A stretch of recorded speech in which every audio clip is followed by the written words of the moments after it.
So NBA free agency, it's finally wrapping up, and shout out to all the guys who secured big money this offseason. Whether they live up to the contracts is another story, but who really cares? They got the bag. But not everyone gets the bag, do they? There's a lot of guys out there that looking back on their career, they're thinking, damn, I f***ed up.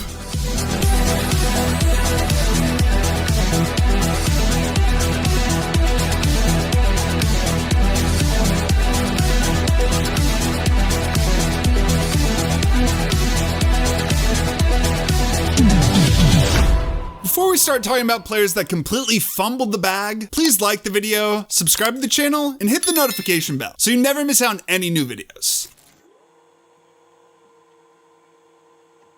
So Dennis Schroeder, he's really the poster boy nowadays about guys just completely f***ing up. He had that year, 2020 with the Thunder. He was pretty good. Sixth man, he's second in Sixth Man of the Year voting, averaged 19 points a game. Then he gets traded to the Lakers the following season, and apparently the offer was, Dennis Schroeder's denied it, 4-year, $84 million deal in March of 2021 for Dennis Schroeder, an extension. That's insane. Yeah, that's too much. Like, Schroeder's a nice player, but it's not like he's averaging 18 points per game and he's like 22. Like, he is what he is. He's 18 points per game at his absolute peak. That's not worth $84 million. And you'd probably think, well, 84 million, he was probably averaging like 19, 20 points a game. I looked up the stats going into March. Here are his stats. 14.4 points a game, 44% shooting, and 4.3 assists. Well, apparently that's not worth 84 million. In Dennis's mind, it was worth 100 million. What the hell was he thinking? I don't know what he's thinking. Look, I get betting on yourself, having confidence in yourself, but this is delusional. Yeah, this is just completely delusional. And his stats, you know, they actually kind of went up a bit after he denied the contract. He went up to 16.5 points a game, 43% shooting, 7.3 assists. But I only feel like that happened because LeBron got injured, AD got injured, so he kind of had the ball more. I was going to say there was a big LeBron and AD shaped gap in the lineup. So Dennis was like, I could try to fill that a little bit. And the timing could not have been worse with those injuries. The Lakers were third in the West. They were only a couple games out of first when this happened. LeBron gets injured, AD gets injured, they fall to seventh, and then they lose to the Suns in the first round. And this is kind of just one of the bad things about playing with LeBron, because Dennis became the punching bag. He did. He became the fall guy. He became the scapegoat. He wasn't playing that well in the playoffs, and everyone was like, oh, it's Dennis Schroeder's fault. How's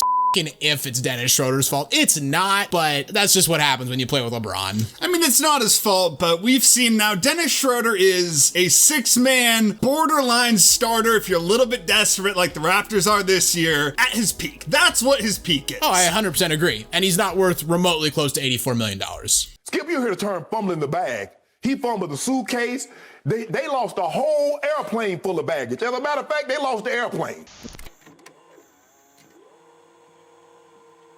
Then we got Joe Smith, number 1 pick in 1995 by the Golden State Warriors. Wasn't an all-star, but was kind of just a decent player. 15 points per game in his rookie year, around 19 points per game in his second year. Turned down an $80 million deal from the Warriors in 1997. $80 million in 97 is a lot of money. So they traded him to the 76ers, and then after he was done with the Sixers, he signed a 1-year, $1.75 million deal with the Wolves in 99 after the lockout ended. And I think a lot of people were like, what? Like, that's literally less than he was making on his rookie deal. And it's, like you said, it's not like he was a bad player. He averaged 15 points a game the previous season. He was only 23. He was the first overall pick. And it turns out there was an under-the-table deal. He was supposed to sign 3 one-year deals with the Timberwolves, so then they'd get his bird rights. And then they'd reward him with an $86 million deal after that. If it was like a $150 million deal, I could see it. That's only $6 million more than the Warriors contract. Yeah, that... Another thing that's hilarious about this, the year prior to getting Joe Smith, the Timberwolves were 45-37. They get him, and then they go 25-25. So they got worse. Yeah, they did get worse. But it gets worse. Oh, of course it does. So when Joe Smith's agent left the firm he was a part of, he took Joe Smith, he took KG as clients, and the firm sued him, and then that's when the documents revealed this whole under-the-table scheme. And when David Stern found out... Oh, you know he was furious. Not playing games. Anything that damaged the league's reputation, David Stern was on that. Timberwolves got fined $3.5 million. They had to forfeit 4 first-round picks. What? Oh, that's right. They did have to forfeit those picks. It later only became 3. David Stern was feeling a little bit nice. Like, I was a bit too harsh at first, so he gave him back a pick. And one of the best things about this, Kevin McHale, who was the GM of the Timberwolves at the time, this is what he said about it. There are about 8 to 10 teams that do this all the time. They're just good at it. We're bad. The Timberwolves suck so much, we even suck at cheating. Yeah, they can't win normally. They can't win cheating. They're just crap at it. How did Kevin McHale stay employed after a quote like that? I have no idea. That is unbelievable. If I'm an owner, I'm calling him into my office and I'm saying, you have 30 seconds to explain to me why you should keep your job. You are scum! I should fire you and burn down your friggin' house! Smith, David Stern ended up voiding his contract to ruin the bird rights, went to the Pistons. But what's funny about this, again, he went back to the Timberwolves. Well, they were waiting for him with all that money.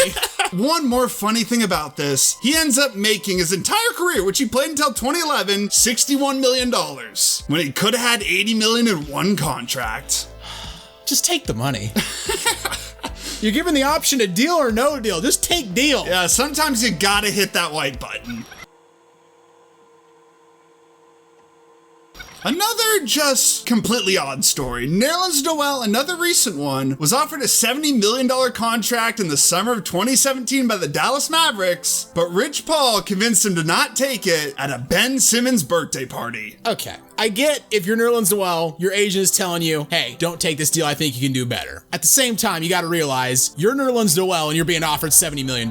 Like, the president can overrule his cabinet. Like, you can tell your agent, no, I wanna take this deal. Like, I don't know how Rich Paul was able to convince Nerlens Noel that he was a $100 million player. Because he's just not. I don't know, you know, that party was just popping off. He had like LeBron there, I bet AD. And Probably had a few too many drinks. Yeah, Rich Paul saw him like, you're the next big guy, like $100 million, you could get that money. I can make you the next Rudy Gobert. So because of that, Nerlens Noel accepts his qualifying offer worth $4.1 million, only plays 30 games the next season because he injured his thumb, and then there just was not a lot of offers in the offseason. Oh, that's shocking.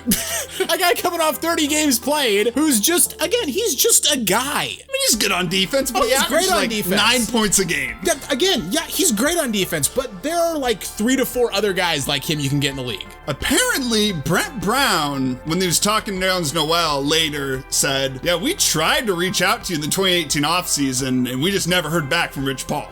So Nerlens Noel was not liking Rich Paul too much because of that. Well, Rich is busy. He's got other clients. True. I mean, that's what Nerlens Noel said, and he ended up suing him in 2021. For what? I mean, convincing him to make a bad business decision? Here's the point Nerlens Noel tried to make. I could add $70 million. I ended up with $12 million during that time, so I lost $58 million. I've crunched the numbers. You've lost a lot of money. And believe it or not, Nerlens Noel took the L. Not only that, he had to pay Rich Paul for a commission on a Knicks contract that he never paid up. Oh, Nerlens. I've been mocking you a bit, but I do feel bad. Yeah, I kind of feel bad for him. He just signed with the Kings on a $3 million deal just for 1 year, so hopefully he can turn around. I always liked how he's been good on defense, but this is just brutal. Would have loved to have him on the Blazers. I would too. And finally, we got Victor Oladipo, and at the very least, Victor got one decent contract under his belt. He signed a 4-year, $85 million contract with the Thunder in 2016, got traded to the Pacers as part of the Paul George trade, balled out his first year with the Pacers, averaged 23 points, led them to the NBA playoffs. They took the Cavs that eventually made the finals to 7 games. The next year, though, he ruptured his quadriceps tendon. He only played 36 games. Even still, the Pacers reportedly offered him 4 years, $112 million. Oladipo has said that's bullshit, but I tend to trust the reporters, so I'm gonna say, yeah, they offered him that. He just said no for reasons? How much better is he gonna do? I don't know. I feel bad for Oladipo because he could have been an insane two-way player if it wasn't for injuries. But you gotta realize, you're coming off a huge injury. If this report is true, just lock up the money. Like, it's not the rest of your career. Just play those 4 years. If you ball out, you can get another contract. You're still young. And if you get destroyed by injuries, you got your money. Yeah, and then he barely played the the next couple seasons, so the Pacers were like, okay, we gotta trade this guy now. He gets traded to the Rockets, and the Rockets actually wanted to keep him. They offered him 2 years, $45 million, and he turned that down as well. Again, I get betting on yourself, but this is lunacy. And after that, the Rockets, they didn't want to lose him for nothing, so they traded him to the Heat. And again, I feel so bad for him because he played 4 games for the Heat that season, then had season-ending surgery, so the dude he could not stay healthy. Yeah, he only played 8 games the following year. He signed some small contracts here and there, 1 year, $2 million, 2 years, $18 million. At least he's getting around the $10 million range, but damn, this guy could have been so great if not for injuries. But again, guys, if someone offers you $100 million, don't be greedy. Just take it. Just take the money. Sometimes you just gotta take the money. You'll get paid more later, but take the money now while you can secure the bag. So what do you guys think? What player fumbled the bag the most? If you enjoyed the video, please consider giving a like. And hey, while you're here, check out some of our other videos as well. And don't forget to subscribe to Synthetic Sports.